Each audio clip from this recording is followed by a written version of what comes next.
저는 일단 이혼은 둘이 하는 거니까 두 가지 입장이 있을 거고 저는 이제 제 입장만 얘기하는 건데 일단 제가 이혼을 결정한 결정적인 사건이 있긴 했거든요. 저한테는 사실 큰일은 아닐 수도 있는데 주차장에서 이게 조그만 사고가 있어서 블랙박스를 보게 됐어요. 전 와이프 차에 블랙박스를 봤는데 영상에 이제 누구랑 통화하고 있는 내용이 딱 하나 있더라고요. 뭐 그냥 잘 일어났냐, 뭐 몇 시에 출발하냐, 그냥 굉장히 짧은 건데 이제 제가 이걸 가지고 물어봤죠. 이 통화가 누군지, 뭐 어떻게 된 건지 상황을 물어보기 위해서 물어봤는데 이제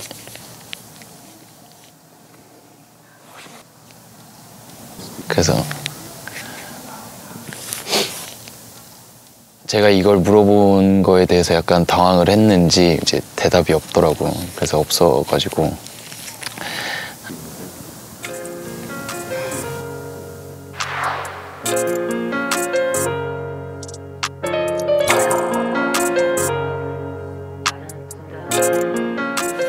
처음에 누구냐고 물어봤거든요.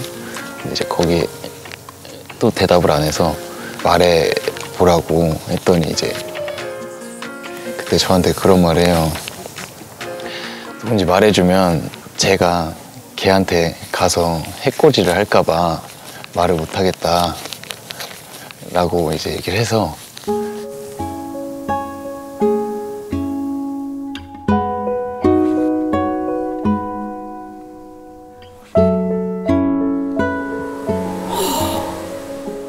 상대를 감싼 거죠.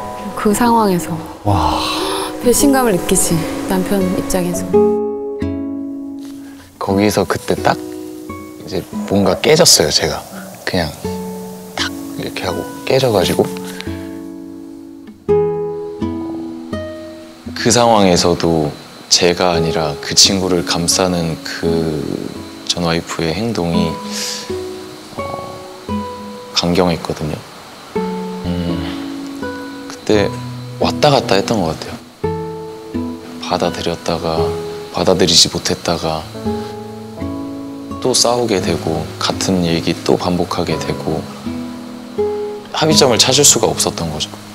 이거는 바람의 문제가 아니라 이제 그냥 신뢰의 문제인 것 같아서 그때 배신감이 가장 컸던 것 같아요.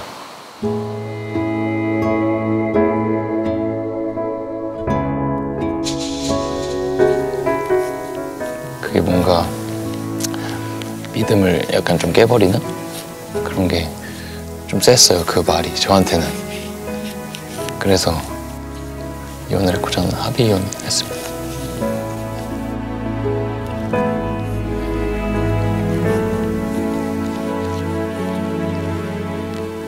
그렇습니다. 앉아하시죠. 네, 감사합니다.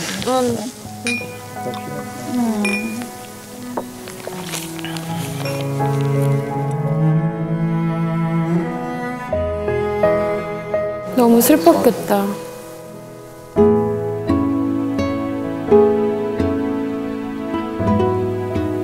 지금 나이가 좀 어리잖아요. 나오신 분들이.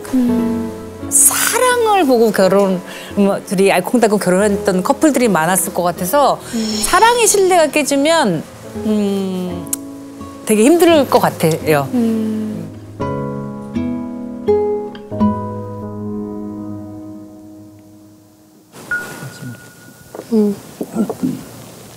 아, 너무 떨린다. 한잔하세요. 저 먹고 할게요.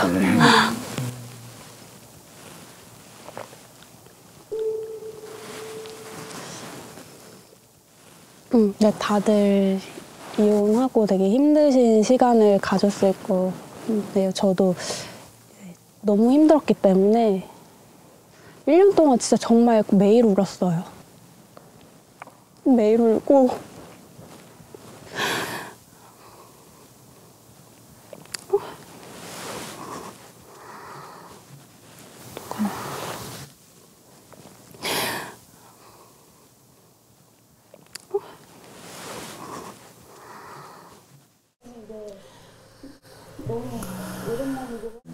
1년을 울었구나.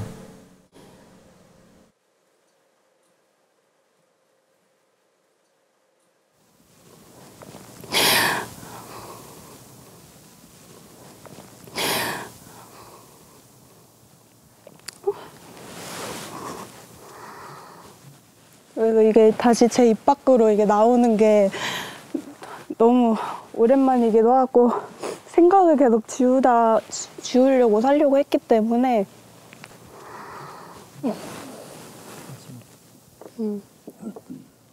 다시 생각하려고 하니까 눈물이 나오네요. 저는 제가 살면서 이렇게 내가 행복했던 적이 있나? 이렇게 사랑했던 사람이 있나 싶을 정도로 진짜 정말 많이 사랑했었거든요.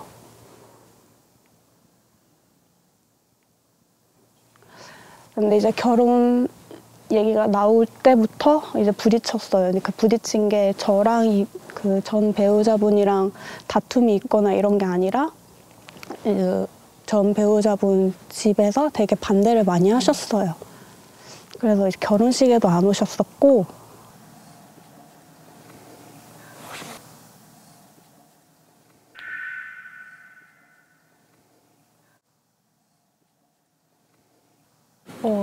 전 배우자분 부모님께서 반대가 너무 심하셔서 결혼식을 참석을 안 하셨고 그래서 저희 부모님도 참석을 못 하셨어요. 진짜? 정말 많이 사랑했구나.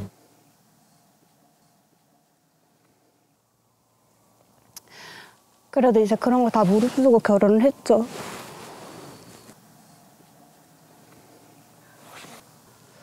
그냥 결혼 생활 내내 사실 다툰 횟수도 정말 적었고 근데 그 적은 것들이 거의 다 거짓말과 이성 문제였었어요.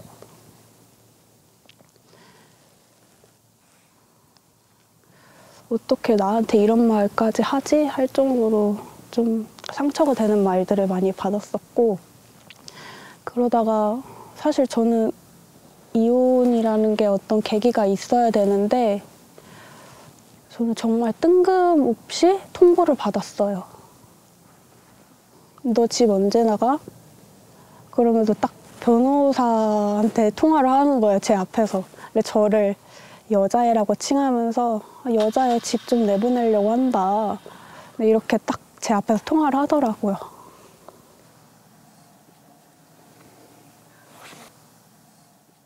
어떡해.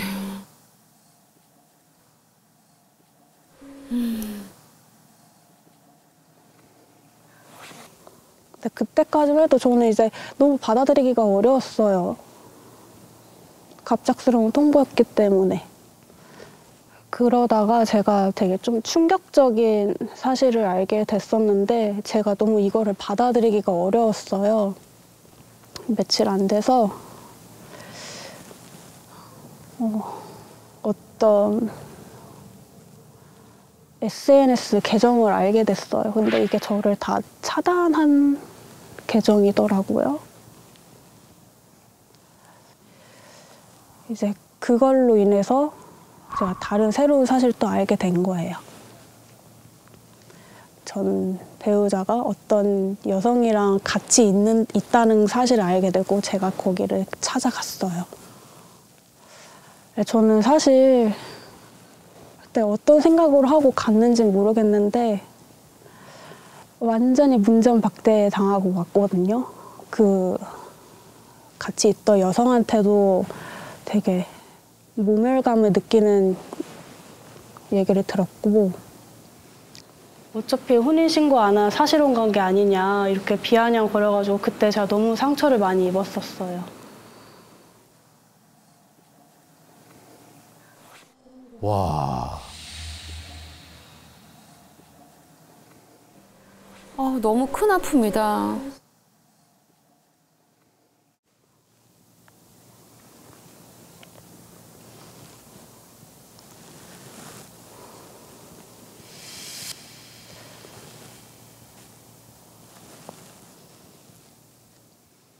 이제 그때 저도 이혼을 받아들이기로 결심을 하고 그때부터 저도 받아들였어요.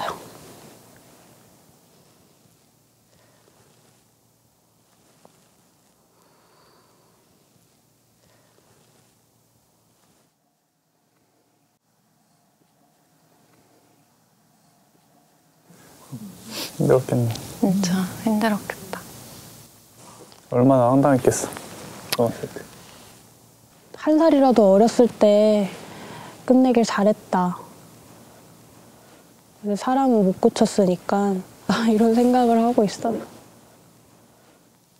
훨씬 더 좋은 사람 만날 거예요. 맞아. 여기서. 아, 너무 고생 많으셨다, 진짜.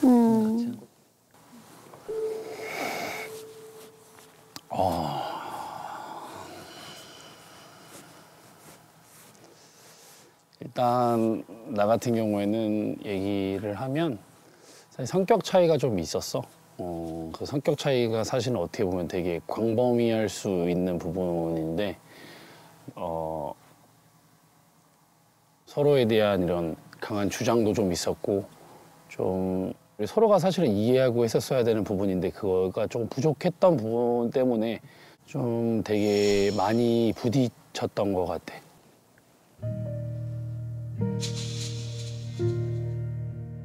많이 싸웠구나.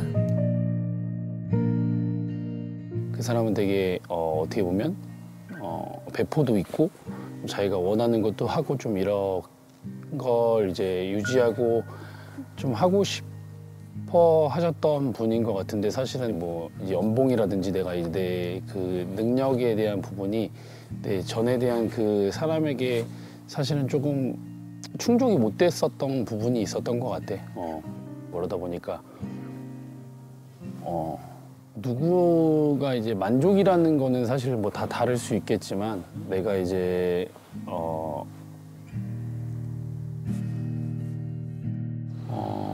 사실 제가 벌어오는 돈에 대해서는 충분히 생활할 수 있다고 저는 생각이 들었고 물건을 사는 부분이나 이런 부분들적인 게 좀 씀씀이가 크다 보니까 조금 많이 힘이 들었던 것 같아요. 그런 부분으로 인해서 이제 더 자꾸 성격적으로 부딪히게 되고 그래서 좀 결심이 좀 많이 서게 된 것 같아요.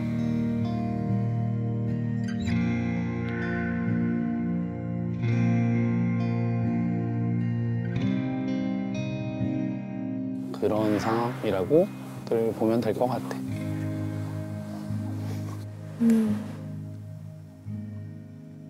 협의 이혼을. 나는 합의 해서 그냥 좋게 그냥 잘 살아 응원할게 이렇게 하는 그냥 케이스라고 보면 될 것 같아.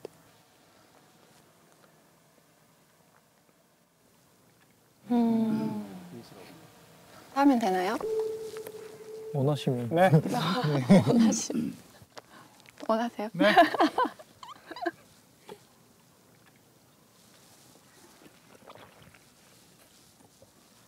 저는 이혼 사유가 그냥 가치관이랑 성격 차이. 그 분이 저를 좀 오랫동안 좀 좋아해 주었었던 기간들이 있어서 좀 저를 많이 좋아해 주니까 결혼 생활을 했었을 때 되게 행복하겠구나라는 좀 생각을 했었던 것 같아요. 뭔가 큰 걸 바라지 않더라도 전 좀 소소하게 행복한 걸 좀 좋아하는 타입인데 좀 같이 지내다 보니까 안 맞는 부분들이 있긴 하더라고요. 그래서 가면 갈수록 내가 행복하지 않네? 그럼 내가 굳이 이렇게 결혼 생활을 유지할 필요가 있나?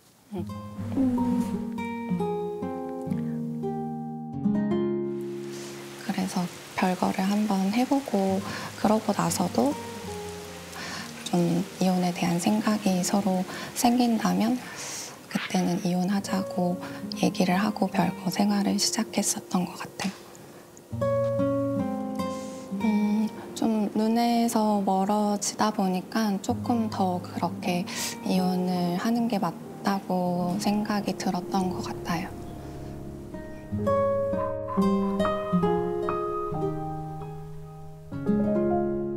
다시 합칠 의지가 있다면 별거는 아닌 것 같아. 좀 더 부딪혀 봐야 되는 것 같아요. 근데 오히려 좀 떨어져 지내다 보면 더 그리워지고 아 그래 있었던 게 그래도 행복하다라고 느낄 수도 있잖아요. 근데 그게 결혼 생활 한 10년 하고 20년 하고 그렇게 하면 모르겠어요. 근데 1년, 2년 하고 그렇게 별걸 해본다는 건 사실 1, 2년 전에 몇십 년을 해왔던 삶으로 돌아가서 하는 거기 때문에 그게 익숙할 수밖에 없거든. 그러니까. 그렇습니다. 네. 글쎄요.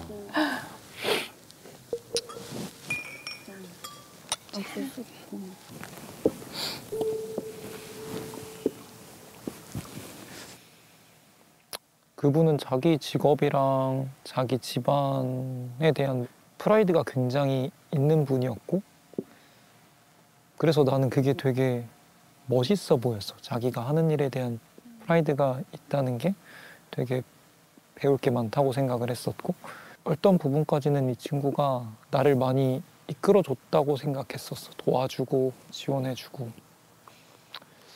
근데 지금 생각해보면 이 친구가 원했던 나에 대한 상이 있었던 것 같고 근데 얘기를 하다 보니까 나는 내 커리어에 대한 것보다는 행복 내지는 평안, 안정감 이게 굉장히 중요한 사람이라고 걸 이제 그 친구랑 살면서 알게 됐고 그래서 그리고 나도 내가 하고 싶었던 거를 이제 막 하고 싶었고 이런 부분에서 내가 이 친구의 니즈를 만족시켜주지 못하니까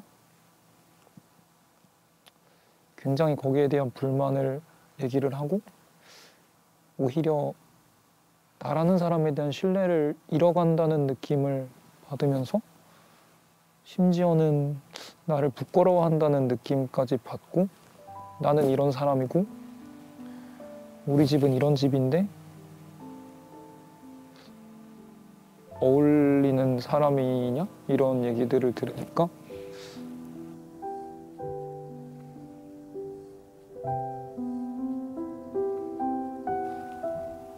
되게 많이 힘들었고 그 과정에서 건강도 많이 상했던 것 같아. 스트레스를 받으니까.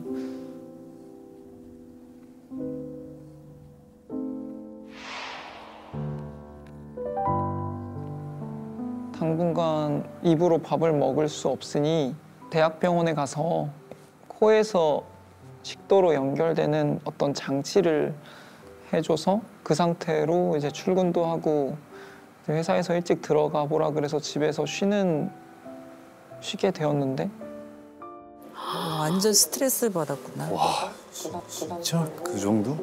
그 정도까지 갔어요? 와. 와이프분이 그 모습을 보고 이제 너무 아무렇지도 않게 나 나갔다 올게. 그래서 급한 일이 있나 보다 라고 했는데 어디 갔다 왔냐 그러니까 술집에서 술 먹고 왔다 그러고 이런 얘기를 들으니까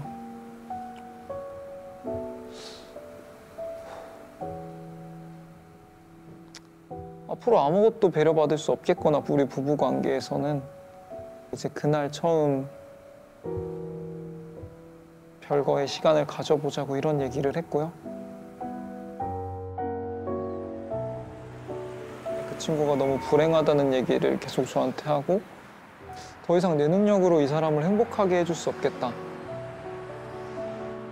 되게 무기력함을 많이 느꼈어요.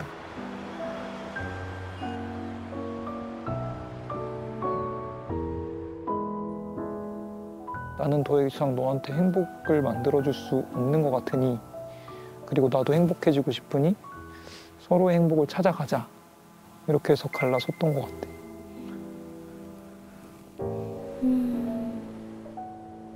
와. 미루려고 결혼한 게 아니었는데. 서운하지.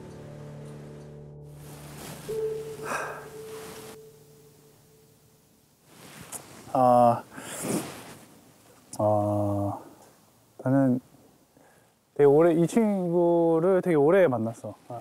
연애만 한 5년 반 정도 했고 오래 했네요.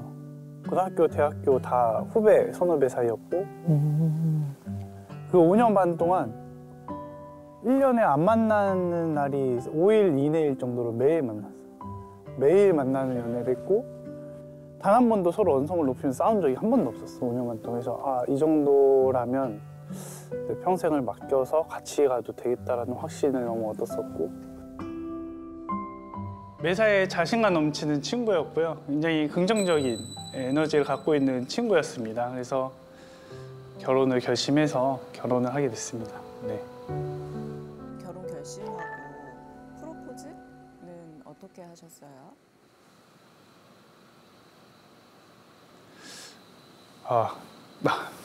잠시만요. 죄송해요. 말을 못하겠어요.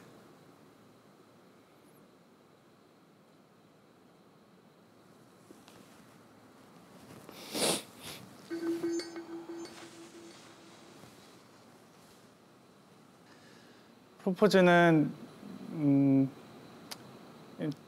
저희 어머니께 인사를 가는 걸로 했었어요. 네.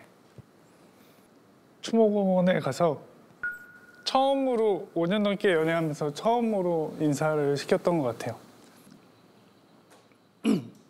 20살 때 암 투병을 하셨는데 늦게 암을 발견해서 투병 생활 하시다가 돌아가셨습니다. 제가 유일하게 갖고 있는 유품이 목걸이거든요. 그래서 그거를 걸어주면서 프로포즈를 했습니다. 네.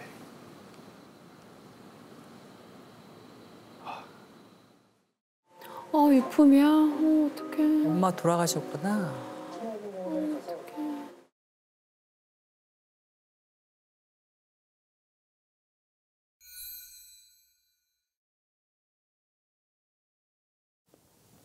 그래서 결혼도 개인적으로는 너무 행복한 결혼이었고 근데 뭔가 사소한 걸로 뭐 트러블이 어쩔 수 없이 또 뭐 생기더라고요. 그래서 한 번도 그렇게 수년간 싸운 적이 없는데 막상 이제 또 같이 지내다 보니까 마찰이 시작된 것 같아. 그래서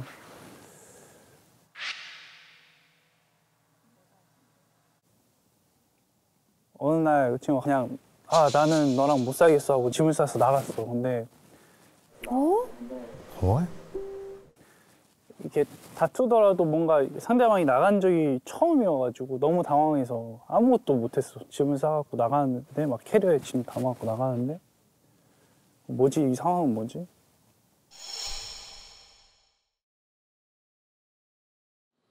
그 친구와 이제 소원해지기 시작하면서 그 친구가 이제 집을 나서기 한 3, 4개월 전부터는 목걸이 착용하지 않더라고요. 그때 사실 어떻게 보면 너무 내가 또 강요하면 안 되지 않을까라는 생각에 넘겼던 것 같아요. 그쪽 집에서는 내 딸도 귀책 사유가 없고 너도 귀책 사유가 없다 내가 들어보니까 너네가 잘 얘기해야겠지만 너희 젊은 나이에 뭐 문제 없지 않냐 떨어져 살아도 납득이 안 되더라고. 이유가 그걸 받아들이는 데까지 조금 시간이 걸렸던 것 같아. 마음고생했겠네.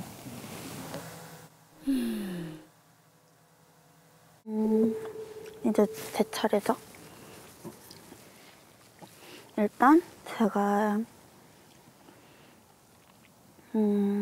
이 사람을 만났을 때 그러니까 애초에 결혼하기 전에 연애를 시작할 때부터 이 사람은 기저질환이 있었어요.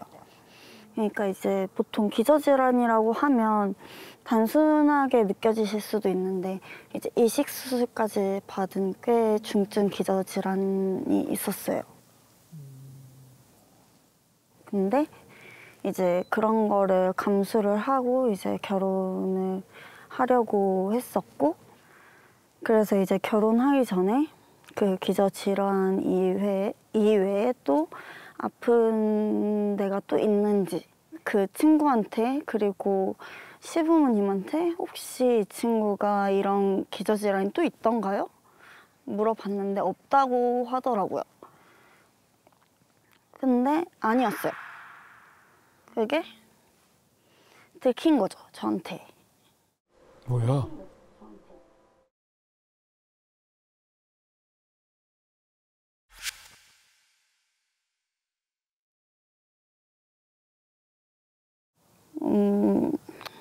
처음에는 그냥 그래 말하기 힘들었겠지, 이해한다 그러고 넘어가려고 했는데 저랑 저희 가족을 기망한 거 그냥 그런 것들이 제가 너무 감당하기가 너무 힘들었어요. 그러니까 결혼이 어쨌든 목적 달성인 것처럼 느껴졌어요, 저한테는. 결혼 이후에 그 전 남편이 그 연애 때랑 다르게 저한테 달라진 것도 있었고, 사실 그 다른 질환이 있다는 걸 알았을 때 그냥 안고 가려고 했어요. 그래도 제가 선택한 사람이니까. 근데 이제 망연애를 한다고 친구 부부들이랑 모여서 이제 술을 먹는데 저희 시아버지한테 문자가 왔어요. 올해 혜경이를 우리 가족으로 맞이하게 된 게 올해 최고의 행복이라고, 행운이라고.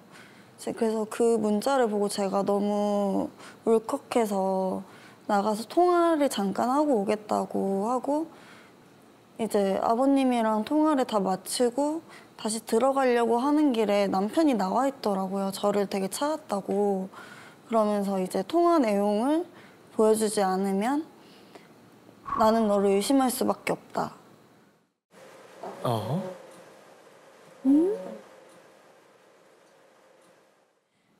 거기서 이제 제가 다른 누군가와 연락할 그런 것도 없는데 갑자기 그렇게 의심하니까 벌써부터 의처증 증세를 나타내면 더 이상의 결혼 생활은 앞으로도 너무 힘들 것 같다.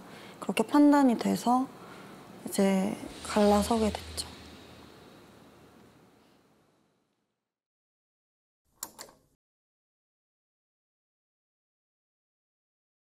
그래서 헤어지게 됐습니다. 그게 답니다. 아픈 게 싫은 게 아니라 숨긴 게 싫었던 거죠? 아니요, 숨긴 것도 사실 속상했어요. 얼마나 속으로 속상했을까, 나한테 말 못하고. 근데 저는 제가 할 만큼 했기 때문에 제가 오히려 더 잘 지낸다고 생각해요. 후회 없이. 갑자기 너무 숙연해져서 당황스럽고. 너무 멋있는데? 마음이 굉장히 크신 분이네. 그러니까 그릇이 되게 넓은 것 같아. 뭐죠? 고생하셨습니다.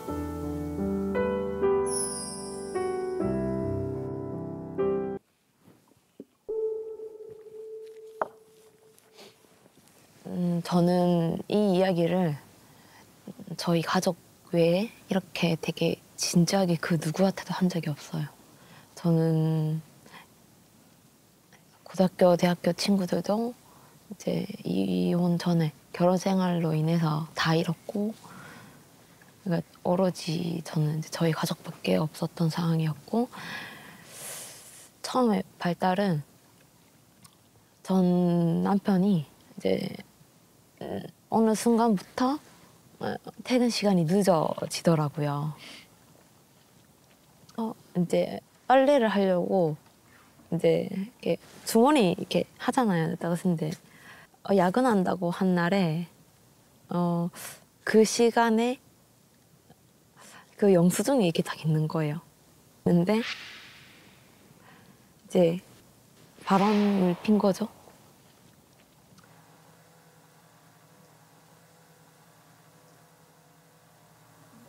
처음에는 근데 용서를 했죠.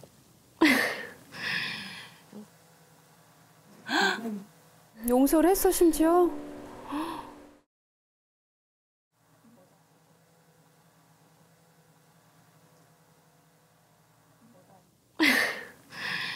행사를 하고 두 번째로 이어지더니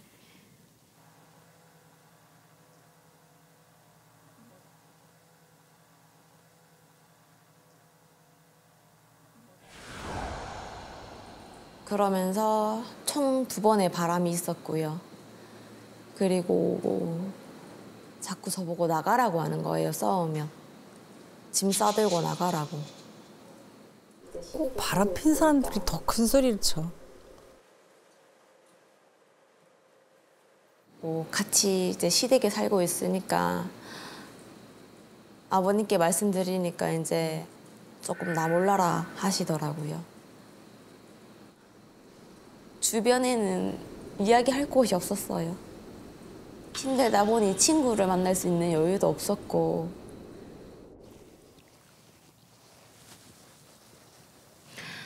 몰랐어요. 그냥 어떻게 보면 한 입을 덮고 사는데 어떻게 그렇게 모를 수가 있냐 이렇게 생각할 수도 있을 것 같은데 몰랐어요. 그래서 그 친구가 출근을 해요.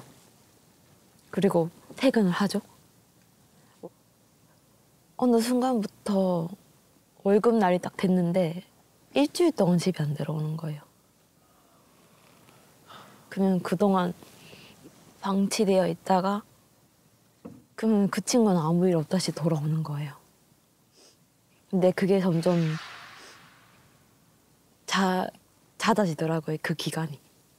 그래서 이제 생활비는 다 제가 됐고 제가 버는 돈은 한계가 있고 그렇게 하나둘 하다 보니까 그 친구 명의로 된 걸로 못 쓰기가 되면서 제 명의를 이제 빌려줬죠.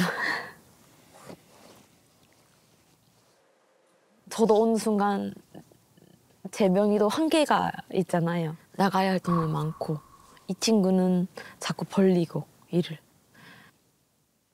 금전적인 문제든 어떤 문제든 다 저를 앞세우고 저를 방패 삼아서 알게 모르게 그 사람인 좀 회피를 하더라고요.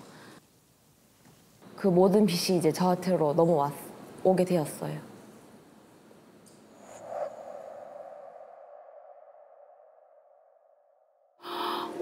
어떡해. 와, 여기가 최악인데? 네, 진짜 that's up, man. 소송장을 이제 그 본가로 보냈는데 단 한 번도 그 누구도 그 시간에 그 수령을 하지 않고 반응이 없어서 이제 소송으로 마무리하게 됐습니다. 어린 나이에 너무 많이 힘들었겠다. 너무 힘들었겠다. 들어보면은 결혼 생활에서 힘든 일이 되게 많았던 것 같은데 그 과정에서도 수진 씨가 노력하고 유지하려고 했던 그런 시간들이 보이거든요.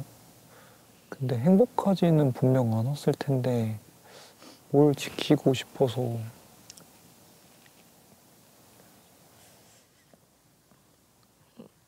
가정을 지키고 싶었어요.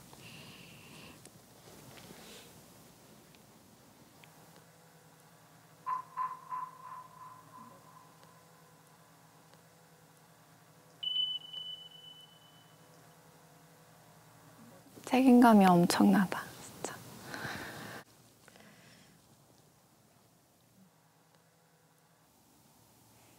저는 좀 뭐 질문을 하기가 좀 조심스럽네요. 고생하셨네. 그래도 지금은 용기 내서 세상에 나올 만큼 많이 더 단단해졌고 오히려 그 사람이 행복해서 저를 안 찾았으면 좋겠어요. 진짜 큰 사람이다. 에이, 그 5년 동안 얼마나 힘들었을까. 내가 진짜 괜찮은 것 같다, 수진이가.